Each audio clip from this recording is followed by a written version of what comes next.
sa nakaaway ko nung sa road rage. Humihingi po ako ng tawad sa nagawa ko. Dahil sa init lang po ng ulo, mainit po ulo namin pareho. Na dahil po sa aking pagkakabugbog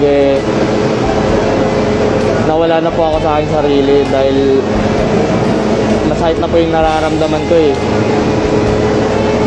Paano ito kung lahat, sir? Paano mo tayo? Nagmamadali lang naman po talaga ako nun, sir, kasi naka-hazard po ako. Okay. Sila lang po itong nagbigay ng komisyon po na humingi na po ako sa kanila ng paunmanin, humingi po ako ng paunmanin. Yung isa pong naka-helmet po talaga masyado po mainit talaga eh. Sabi ko sa kanya, tayo huwag ka masyado mainit. Sabi ko gano'n, hanggang sa